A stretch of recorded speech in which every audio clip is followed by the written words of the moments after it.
As of today, effective lang gyapon ang atong checkpoints, ang atog katong mga executive orders na atong gigunitan. Like for example, EO number 1 o EO 41. Ang EO 41 is kuan na siya, banning the entry of live hogs and its byproducts diri sa city of General Santos.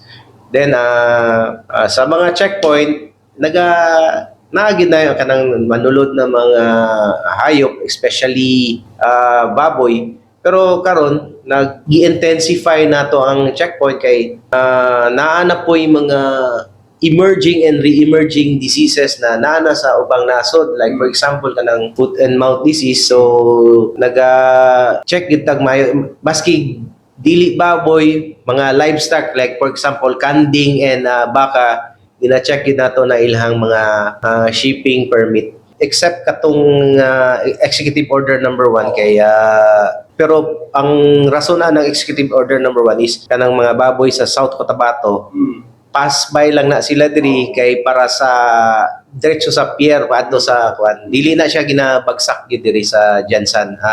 Pass by lang na siya, sir. Pero may mga kalusot yapon yung malakpan. Before naami gina kuan, naagid may madakpan pero dili na paras ng truck yun. Ang uban ni sulod sa auto, ang uban ni sa hagkar itabok sa kuan kanang labi na diya sa Label area o kuan kanang sa Buayan River ipagi. So gina-monitor nato na sila. So hopefully dili na sila mo sugal kay naa naman tay mga nadakpan. Pero di na yung murag dala ang isip sa tuwa yung bubulong na to. Syempre naman tay mga surveillance. So mao na ang trabaho sa atong personnel. So far wala man. Ang nagadala og mga kahadlok sa atong mga backyard hog racer is kanang mga beheros na kanang naagoy tricycle na kana sila ang dala og tigaw ba kanang hadloko nila ang kuan, ang mga backyard racer na naay kaso sa ila kay para ibaligya og barato ang ilang baboy. Sila baya nang nagapakalat sa mga sakit kay wala na sila practice og kuan biosecurity sa ilang sakyanan. Buot pa sa pagpapalog sakyan nila. Mo na ang ihadlok nila sa atong mga kaigsunan. Para mabaligyag barato ang mga baboy, dapat mo kung nanginabuhi mo, mulaban mo og fair, dili nang mangilad mo sa atong mga igsuon diri sa mga nagbababoy. Dok, kumusta ang kampanya sa Murder sa Rabies sa Jansan? Although natay mga kuan diri, mga dog rabies cases, pero dili na like last year.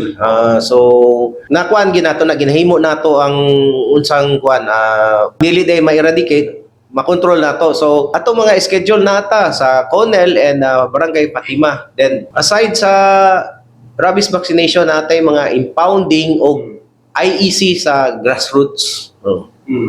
Daghan niya pero gato siya dili talagang papakuna sa daghang naga-anhi diri sa office para magpa anti-rabies, lain patong sa field works na anti-rabies vaccination. Asa nga barangay lugar?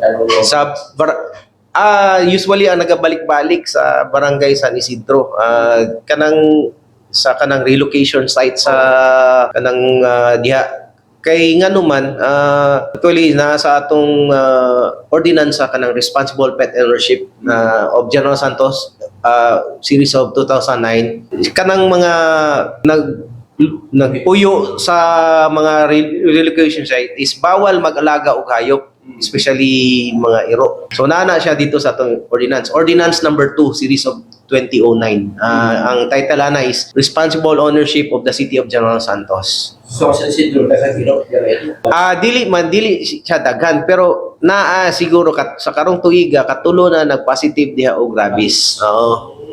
So pero every time na naay positive, naga-respond ta, naga-ring back ta, gina-interview ang mga nagapuyo diha kung asa gikan ang ilang iro. So para sa mga barangay wala man po to. Naaman pero dili na pareha sa San Isidro. So maging barangay lokal niya. Na-address na siya. So, nagpadayon mi sa ubang barangay, like for example sa Patima, naapodihay mga kaso, o sa Ponel pod.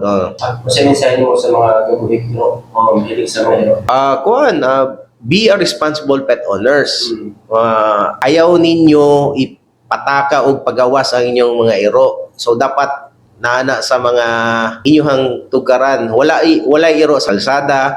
O be a responsible owner, like ipapakuna ninyo inyong mga iro diri sa office. Ang edad is 3 months pataas, then booster o yearly. Libre mo na, Dok, no? Libre kayo na, libre.